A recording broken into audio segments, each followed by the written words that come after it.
Oke teman-teman, jumpa lagi di Mini Story. Kali ini saya bukan mau review drama atau film. Saya ingin membahas sebuah kasus-kasus yang lagi viral belakangan ini. Sebenarnya agak telat sih, sudah seminggu lebih. Tapi saya lihat kemarin saya sempat upload video short di channel saya ya. Itu mendadak meledak ya. Meledak, ditonton lebih dari 200.000 lebih penonton, dan juga beragam komentar ya. Ada yang menghujatnya dan ada juga yang membelanya. Nah, yang diperdebatkan di kolom komentar yang saya lihat itu adalah mengenai screenshot ya. Jelas-jelas Sani Dahya mengatakan dia itu bangun pada jam 3:10 ya. Sekarang jam 3:10.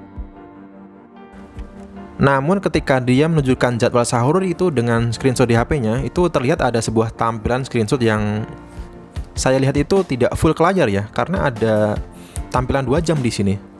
Oke, kita lihat. Nah, ini ya. Nah, paling atas itu jam menunjukkan 12:32 AM ya, atau dini hari. Nah, di bawahnya lagi ada hari, kemudian 12:13 AM. Nah, ini yang screenshot, tampilan screenshot. Artinya apa? Jadi screenshot ini belum full ke layar ya, belum full ke layar. Jadi yang di atas ini lah jam yang sebenarnya. Nah, yang di bawahnya itu jam screenshot dia ambil. Artinya screenshot itu diambil hanya berselang 19 menit sebelum dia membuat konten itu ya. Nah, apalagi buktinya? Kita lihat di bagian bawah layar HP-nya. Nah, ini adalah barisan foto atau galeri yang biasa kita temukan kalau kita mengklik foto ya. Jika kita klik foto 2 kali sebuah screenshot, maka tampilannya akan full ke layar. Tapi kalau kita baru klik 1 kali, maka tampilannya akan seperti ini ya. Ini menunjukkan bahwa memang screenshotnya itu memang tidak full ke layar. Jadi jam di atasnya ini itu jam yang sebenarnya. Tapi masih ada yang membela, kemudian mengatakan, loh, jam Korea kan beda sama Indonesia, beda 2 jam atau 3 jam loh. Apa hubungannya gitu loh. Kan si Sani Dahya juga saat membuat konten itu juga berada di Korea. Lalu apa hubungannya dengan time zone? Kalau memang jadwal sahur di Korea itu jam 3:10 ya, pada jamnya ya, jam HP siapapun orang di sana ya harus pastinya menunjukkan jam 3:10. Terkecuali kalau misalkan nih yang dimasuk time zone itu begini. Kalau misalkan jam 3:10 itu di mana? Di Korea. Nah, pada waktu bersamaan, kalau misalkan kalian punya temen ya, kalau misalkan kita itu berada di Indonesia, teman kita di Korea jam 3:10 pada saat bersamaan nih. Kalau di sana jam 3, berarti kita itu jam 12 lebih dong. Jam 12 atau jam 1 kalau selisih 2 jam atau 3 jam gitu loh maksudnya. Jadi kalau misalkan si Sani Dahya itu tinggal di Korea ya nggak ada hubungannya, nggak ada sangkut pautnya dengan time zone gitu loh. Jadi emang ini membuktikan ya dugaan kalau emang Sani itu memang berbohong. Kalau kita pikir secara logika, secara nalar ya, mereka yang notabene itu bukan Islam gitu, bukan Muslim, lalu ngapain juga mereka ikut puasa? Pertanyaan, mereka kuat gak gitu ya. Lalu kenapa mereka upload ke YouTube? Tujuannya apa? Kalau bukan duit, kalau bukan AdSense. Nah, konten menjalankan puasa itu juga pernah dilakukan oleh YouTuber Jang Hangso, dan videonya itu ditonton lebih dari ini jutaan, 4-5 jutaan nanti bisa tercapai. Kemudian Jerome Pauline, saya nggak mau komentari Jerome Pauline sama yang Jang Hangso itu bohong atau enggak. Yang jelas, yang pasti semua konten-konten yang ditampilkan di YouTube itu tujuannya adalah AdSense, tujuannya adalah uang.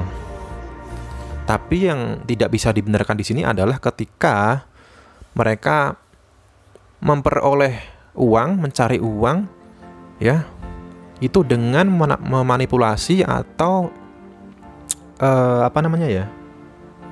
berkedok sebagai menghargai, kemudian mereka ikut ritual agama kita, agama umat Islam, itu maksudnya apa gitu loh. Kalau misalkan mereka puasa, ya udah katakan saja diet gitu loh, nggak usah ikut puasa, nggak usah mengatakan sahur atau segala macam gitu maksudnya ya. Kemudian terkait si Sani Dahye itu diduga menghina Indonesia, ya saya juga nggak bisa berkomentar karena nggak ada buktinya juga. Itu berdasarkan dari bukti percakapan si Sani Slayer 2 itu yang mana sekarang akunnya juga hilang. Kemudian tudingan si Chris katanya nggak mau bayar seniman animator ya di opening atau intro Sani itu di bulan Juli 2019 kalau nggak salah. Itu kalian bisa lihat. Nah, itu sampai sekarang ditampilin, tapi sebenarnya si seniman animator itu tidak memperoleh hak yang sepantasnya. Bahkan sampai sekarang si seniman itu tidak mau memaafkan mereka. Ya, karena ya namanya karya seni tidak bisa diremehkan gitu aja gitu loh. Bahkan sampai sekarang itu kan mereka mendapatkan cuan dari kerja kerasnya si seniman itu gitu.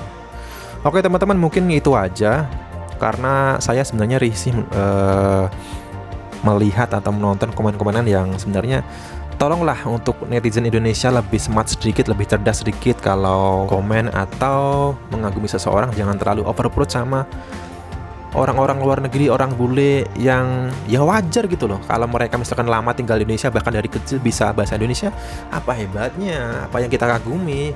Kita kalau misalkan tinggal di Jerman, tinggal di Senegal, tinggal di Afrika, kalau kita dari bayi di sana ya otomatis kita juga bisa berbahasa sana gitu. Atau mungkin kadang-kadang ada orang bule, ada orang Korea, ada orang Amerika bisa ngomong sedikit terima kasih langsung ditepuk tangan, langsung hebat. Atau mungkin mereka makan Indomie ya biasa aja gitu loh. Kalian boleh mengagumi mereka, tapi jangan overproud ya. Oke teman-teman, saya tidak ingin melebar kemana-mana karena saya juga tidak ingin terjebak pada delik juga. Nanti saya takutnya juga ditangkap. Buat teman-teman, sekali lagi tolong buat yang mungkin kontra sama si Sani Dahye, jangan komen yang istilahnya ngebully atau mengancam pembunuhan segala macam, atau mungkin lebih-lebih menghina keluarganya, karena itu bisa berakibat fatal. Kalian bisa lihat sendiri banyak artis-artis Korea yang mereka itu bunuh diri karena kasus bullying ya, karena mereka tertekan karena hinaan. Jadi teman-teman tolong smart sedikit sebagai netizen. Oke teman-teman, sampai di sini semoga bermanfaat dan sekian, bye bye.